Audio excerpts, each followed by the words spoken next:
नमस्कार दोस्तों, स्वागत है आपका अनुपम आईएएस अकेडमी में। इतिहास की सीरीज हमने शुरू की है। इतिहास की सीरीज में इससे पहले हम इतिहास के स्रोतों के बारे में पढ़ चुके हैं। इतिहास लेखन में किस तरह से चेंजेज़ आए हैं, उसमें हम उसके बारे में हम जान चुके हैं। इस वाली वीडियो में हम जानेंगे इतिहास लेखन में कुछ शब्दावलियाँ हैं, कुछ शब्द प्रयोग होते हैं, जिनके विषय में हमको जानना ज़रूरी है।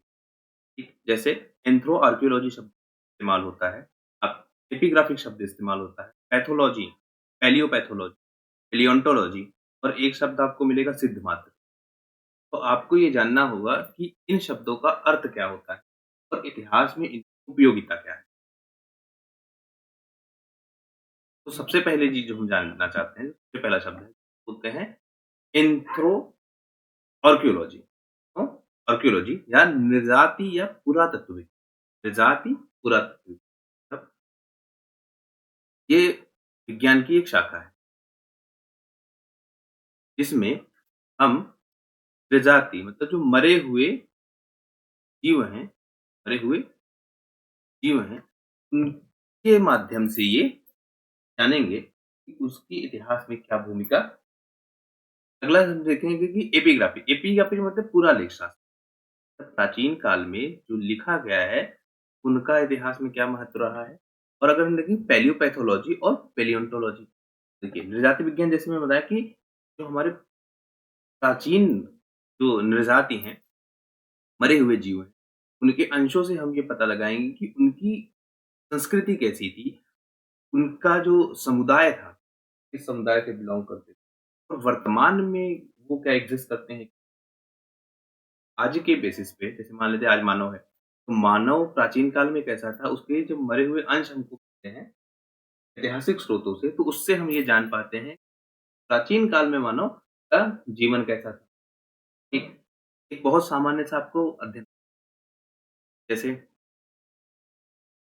मानव शाकाहारी अधिक था या मानव मांसाहारी अधिक, मांसाहारी।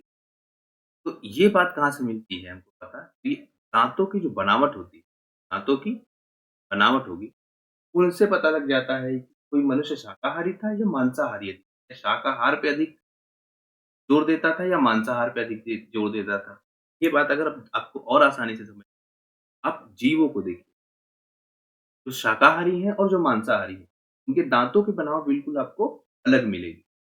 तो उससे हम ये अंदाज़ा लगा पाते हैं, वो शाकाहारी थे या मांसाहारी थे। दूसरे, जैसे कोई जानवर है, कोई जानवर है,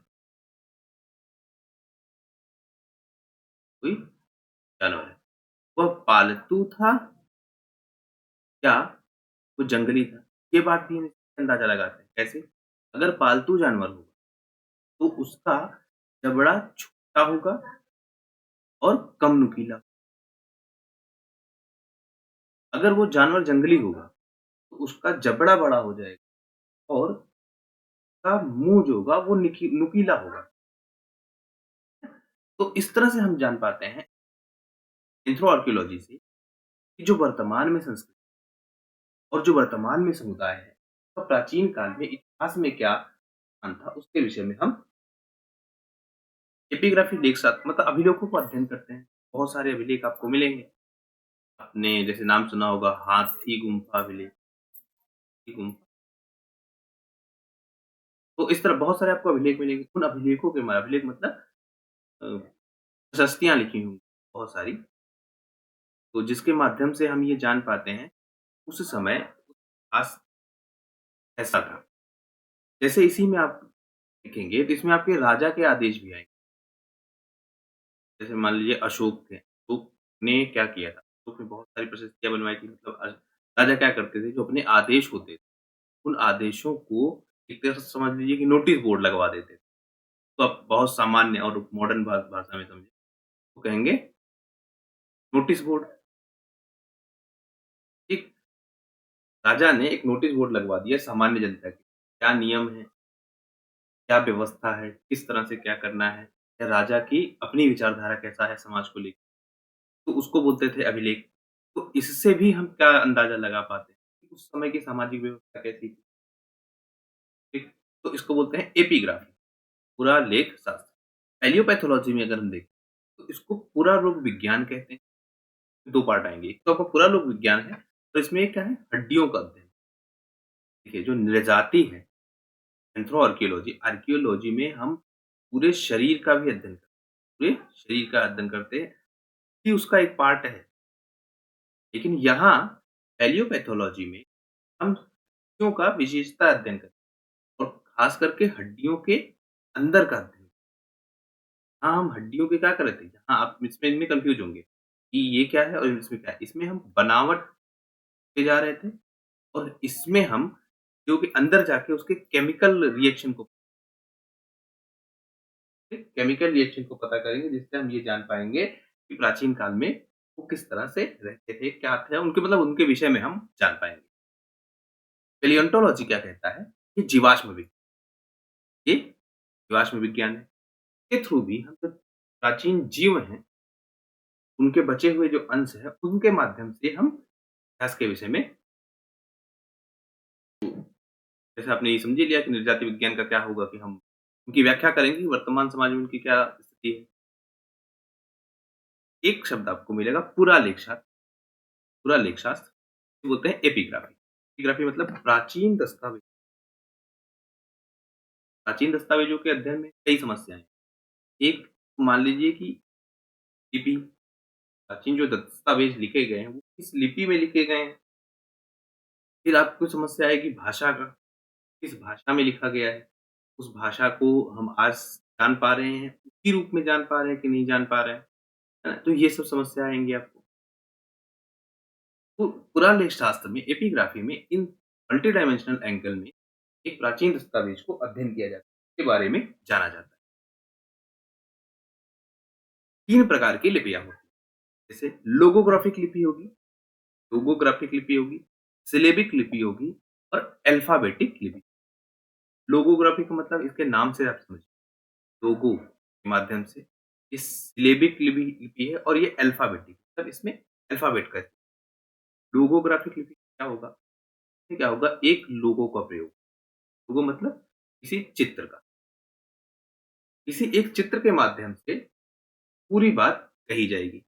जैसे बहुत सामान्य, ये है नहीं इतिहास में लेकिन हम आपको बताना चाह रहे हैं, आपके समझने के लिए। जैसे आपको दिखा दिया जाए, आजकल इमोजी का बड़ा क्रेज़, इमोजी लोग भेजते हैं, लोगोग्राफिक है, हँसते हुए ऐसा इमोजी एक बना देंगे, वो आँखें बना दी, इस तरह चेहरा है तो मतलब वो हँस रहा है, इस तरह चेहरे में है, कि मुँह को बना दिया तो मतलब रो रहा है, यहाँ 2 ऐसे कूदें दिखा दी तो मतलब रोते हुए वो रिप्लाई कर रहा है। इसको कहते हैं इमोजोग्राफी, ये इमोजी है। तो इसी तरह लोगोग्राफी, लोगों के माध्यम, छोटे-छोटे चित्रों के माध्यम से ये समाज को संदेश दिए जाएँगे। अब वर्तमान इतिहास लेखकों के सामने क्या समस्या होगी? ये उन लोगोग्राफी को समझ पा रहे हैं या नहीं समझ, तो ये समस्या अगर आप इतिहास आगे जब पढ़ेंगे, आपको सिंधु घाटी सभ्यता में मिलेगी। आपकी सिंधु घाटी सभ्यता है, वहाँ बहुत मिलेगी। कि वहाँ की जो लिपियाँ हैं, उसको आज तक पढ़ा नहीं गया चलता है। तो उन लोगोज़ में, उन सिम्बॉलिक्स में हमने क्या पढ़ा है, हमको आज तक अंदाज़ा नहीं लग पा रहा है। और सिंधु घाटी में भी आपको सिलिबिक लिपि भी, मैं आपको लोगोग्राफी लिपि बताऊँ तो प्रतीक चिन्हों के माध्यम से इनको दिखा रहे हैं, है ना? ये देखिए, एक लोगोग्राफिक लिपि का ये उदाहरण है। तो इस तरह से जैसे मान लीजिए जैसे आपको लग रहा होगा ये चिड़िया जैसा कुछ, ये मनुष्य जैसा कुछ बना, तो इनके माध्यम से संदेश देखे जाते हैं, लोगोग्राफी। सिलेबिक लिपि में क्या होगा, एक शब्दांश का प्रयोग, एक शब्द से अर्थ निकालना होगा। तो एक शब्द ही क्या होगा? पूर्ण वाक्य होगा। एक शब्द ही पूर्ण वाक्य होगा। एक शब्द के माध्यम से ही आपको पूरा सेंटेंस समझ लेना। तो इतिहास लेखकों को लोगोग्राफिक का भी ज्ञान होना चाहिए और सिलेबिक लिपि का भी ज्ञान होना चाहिए। तीसरी लिपि क्या आ रही है आपकी, अल्फाबेटिक लिपि। जैसा मैंने आपको बताया कि ये एक तरीके से लिखा हुआ कि सामान्य लेखन होगा ये। लेकिन इस सामान्य लेखन का मतलब ऐसा कोई मान लीजिए पत्र है या फिर कोई स्तंभ है, उनपे इस तरह से लेख लिखा होगा अल्फ़ाबेटिकली। लेकिन इस सामान्य लेखन में भी क्या समस्या आएगी, जैसे मैंने आपको पहले बताया, लिपि की समस्या आएगी, भाषा की समस्या आएगी, ठीक? इन दोनों में देखिए लोगोग्राफी में आपको प्रतीक चिन्हों को समझने आना चाहिए। प्रतीक चिन्ह का क्या मतलब है? सबसे पहले तो आपको प्रतीक चिन्ह समझ में आना चाहिए कि प्रतीक चिन्ह क्या है, उसके बाद उसका समझ में आना चाहिए उसका अर्थ क्या है। एक शब्दांश से भी आपको पूर्ण वाक्य निकालना है, सिलेबिक लिपि में और अल्फाबेटिक लिपि में भी जैसे भाषा का और लिपि का समस्याएँ आएगी, इतिहासकारों को ऐसी समस्या आती भी है, ठीक? तो इन तीनों के माध्यम से तीन प्रकार की लिपियाँ होती हैं और इनका अध्ययन जिस कंबाइन रूप में जिसको किया किया जाता है, उसको क्या बोलते हैं? एपिग्राफी। आपने इतिहास में बार-बार पढ़ा है ब्राह्मी लिपि के ब्राह्मी लिपि को इसी सरकार ने इसकी 3 अवस्थाएँ बताई कि जो वर्तमान ब्राह्मी लिपि अगर आपको मिले, वो ऐसा नहीं है कि जो प्रारंभ में है, वही अंत में है। प्रारंभ और अंत में अंतर है। इसका मतलब ये कि एक ही लिपि में जो हो सकता है प्रारंभ में लिखी जाए, अंत तक आते-आते या समय काल के साथ लिपि में भी बदलाव हो जाता है। जैसे आपने पिछले वाले में देखा कि अल्फाबेटिक लिपि है, अल्फाबेटिक लिपि समय के साथ बदलाव होने लगता है। तो इसी तरह ब्राह्मी लिपि में अगर हम देखें, तो सबसे पुरानी जिसमें सबसे पहले हमको प्रशस्त्र मिलता है ना? प्रशस्त्र मिलते हैं, ताम्रपत्र लेखन भी मिलता है। तो हम देखेंगे डीसी सरकार ने इसकी 3 अवस्थाओं को बताया है। एक तो ब्राह्मी लिपि,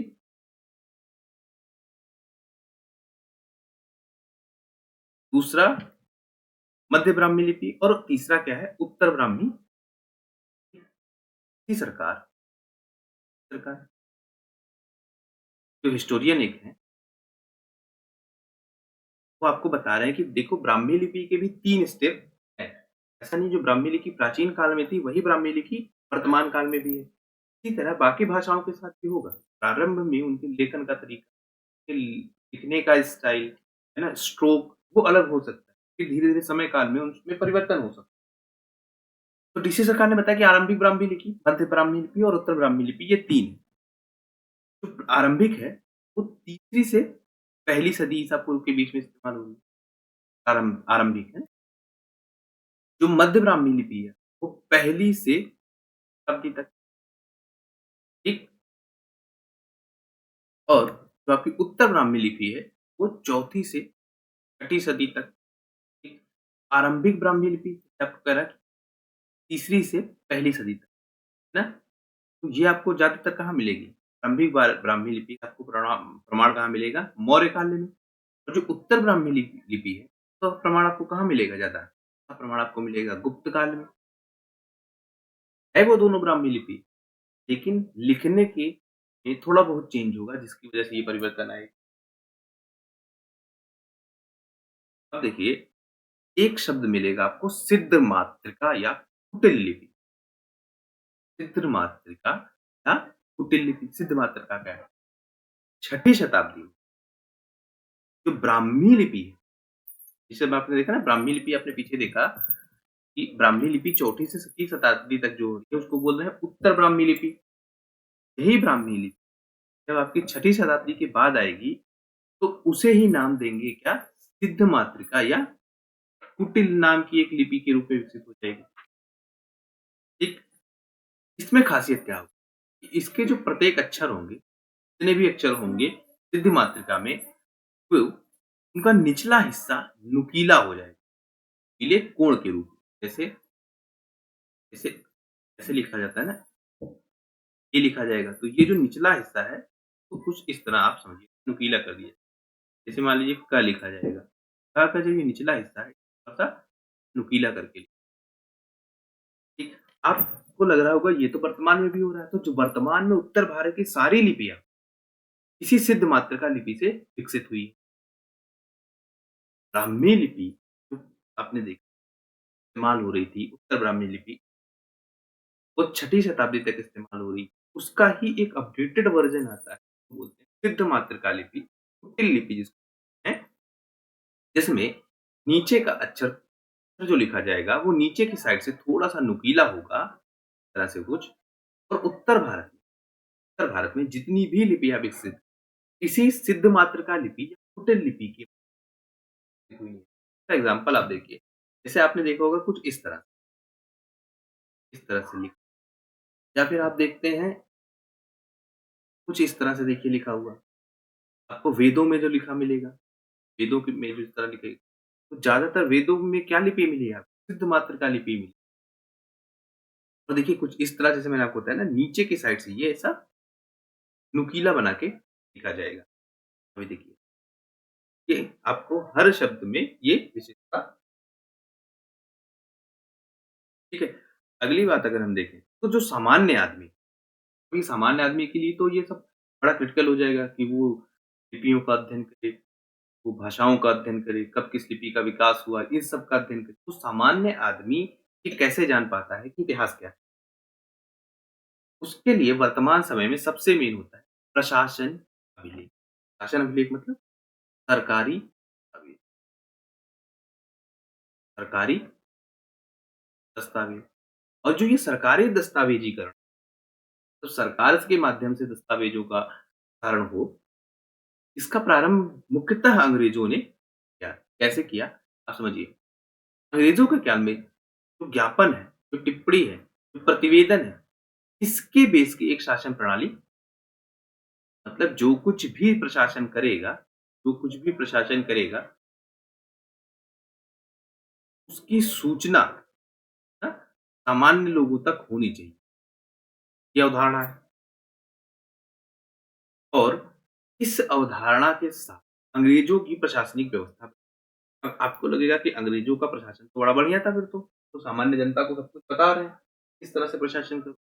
नहीं, ये आप जब यूरोप का इतिहास पढ़ेंगे, जब आप यूरोप का इतिहास पढ़ेंगे, तो जो यूरोप में इन्होंने जिस तरह की समस्याएँ झेली थी, उस समस्याओं का एक निदान था इनके पास कि सूचनाओं का प्रसारण किया जाए, लिखित रूप में दस्तावेजीकरण किया जाए और सामान्य जो लोगों तक अपनी बात को लिखित रूप में पहुँचाया जाए, जिससे कोई भ्रम की स्थिति पैदा ना हो।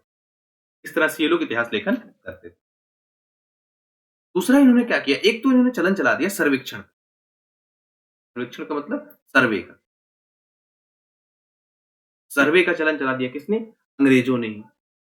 सामान्य जनता को खुश रखने के लिए या सामान्य जनता को अपनी बात मनवाने के लिए या उसको ऑथेंटिक ढंग से प्रस्तुत करने के लिए सर्वे का चलन किया गया। अब सर्वे के चलन में क्या होगा? ये कहेंगे देखो हमने सर्वे किया है, हमने सैंपल साइज़ कलेक्ट किया है लोगों का और उसके बेसिस पे हमको ये निष्कर्ष मिल रहा है और इस निष्कर्ष के बेसिस पे दे रहे हैं। आपको वर्तमान शासनिक व्यवस्था में भी यही दिखेगा। इस सिंपल बेस्ड या सर्वे बेस्ड डिसीजन मेकिंग सिस्टम लिया जा रहा है, ठीक? लेकिन इस सर्वे बेस्ड सिस्टम में समस्या क्या आती है? जो सिंपल आपका लिया जाता है, वो सिंपल कैसा लिया जाता है जिसके माध्यम से ये सर्वे किया जा रहा है। फिलहाल अंग्रेजों के समय में ये सर्वेक्षण का चलन इन्होंने प्रारंभ किया, औपनिवेशिक काल। हम सर्वे करके उसके बेसिस पे और सर्वे के माध्यम से ये लोगों को बताते थे कि सिचुएशन क्या है, ठीक? ये लिखित रूप में सूचना दे रहे हैं समाज को। इस सर्वे के माध्यम से डेटा प्रेज़ेंट कर रहे हैं समाज के सामने, जिससे इतिहास का ज्ञान मिलता है। और कुछ लोग जो होंगे वो क्या करेंगे, डायरियाँ लिखेंगे अपनी। जैसे बहुत सारे ब्रिटिशर ही डायरियाँ लिखेंगे। कुछ तीर्थयात्री जैसे हमने एक पिछले वाले वीडियो में देखा जो विदेशी यात्री आ रहे हैं वो अपना लिख के जाएँगे, है ना? तो ऐसे ही कुछ तीर्थ यात्रा करने में आएँगे, कुछ अन्य यात्री आएँगे वो भी लिखेंगे। कुछ लोग अपनी आत्मकथाएँ लिखेंगे। उसके माध्यम से भी हमको पता लगता है कि इतिहास क्या है। तो सामान्य लोग कैसे जान रहे हैं? एक तो वो जान रहे हैं, प्रशासनिक सूचना उनको मिल रही है। दूसरी वो सर्वे के माध्यम से डेटा मिल रहा है उनको वर्तमान समय में। उससे वो जान पा रहे हैं, पास्ट में सिचुएशन क्या थी और प्रेज़ेंट में सिचुएशन क्या थी। तीसरा वो कैसे जान पा रहे हैं कि जो लोगों की उनको डायरियाँ मिल रही हैं, जो तीर्थ यात्राओं का विवरण है लोगों को, भारत में आए या भारत से बाहर गए, उन्होंने भारत से बाहर गए, उन्होंने भारत के बाहर के विषय में क्या लिखा है, जो भारत में आए उन्होंने भारत के विषय में क्या लिखा। इन सब से एक सामान्य आदमी ये जान पाता है कि इतिहास क्या है, ठीक है? आप एक शब्द याद रखिए, आपसे प्री में पूछा जा सकता है, खुशनवीशी, खुशनवीसी या सुलेखनवीस। खुशनवीसी पूछा जाए, सुलेखनवीस पूछेगा तो आसान हो जाएगा कि आपसे पूछेगा क्या, ये खुशनवीशी क्या थे? तो ऐसे लोग जो बहुत सुंदर ढंग से चीज़ें लिखते थे, मतलब जिनकी हैंडराइटिंग बहुत अच्छी थी। उनको बोलते थे खुशनवीसी। यही खुशनवीसी जो सरकारी दस्तावेज है उनका लेखन करते, जो लिखा जाए वो इतना साफ तो हो, कम से कम इतना अक्षर तो साफ दिखे और भाषा उसकी इतनी स्पष्ट साफ हो कि जिससे सामान्य लोग उसको पढ़ पाएँ। दिखने में अच्छा हो, थोड़ा सुंदर तरीके से लिखा हो, ऐसा लगे कि हाँ, ये कि पढ़े-लिखे इंसान के द्वारा लिखा गया है। क्योंकि आप देखिए लेखन में जो आपकी स्पष्टता है, जो लिखने का तरीका है, उसकी सुंदरता भी कई बार मायने रखती है, आपकी योग्यता क्या है। ठीक? जैसे अगर बहुत खराब लिखेगा तो क्या कहा जाता है कि छोटे बच्चे के तरीके लिख, है ना? कि अभी ज्ञान कम है, अभी तुमको सही से अक्षरों का लेखन नहीं आता है, इसलिए तुम सही से नहीं लिख पा रहे हो। तो कहने की बात ये है कि निवीशी जैसे पद भी थे, जो इतिहास लेखन में एक प्रमुख भूमिका निभाते थे और ये इतिहास को लिखते थे। इन्हें तथ्य दे दिए जाते थे, जिनको ये बहुत ही सुंदर राइटिंग में लिख के प्रकाशित करवाते थे। अब आपके लिए एक प्रश्न है, आप ये यहाँ कमेंट करिए कि संविधान को किसने, या संविधान का सुलेखनवीश कौन था? जिसने सुलेखन किया था? पहली बार जब संविधान लिखा गया तो वो पेन से लिखा गया ना, तो उसको किसने लिखा था? आपको ये आंसर करना है कमेंट बॉक्स में। तो सर्वेक्षण के माध्यम से आप देख लिया, लिखने के माध्यम प्रशासनिक दस्तावेजों के माध्यम, अच्छी तरह से देश से शासन चलाने के लिए भी इन्होंने ये समझा कि जब तक हम डेटा नहीं हमारे पास, जब तक हम डेटा नहीं होगा हमारे, तो हम एक्शन नहीं ले पाएँगे।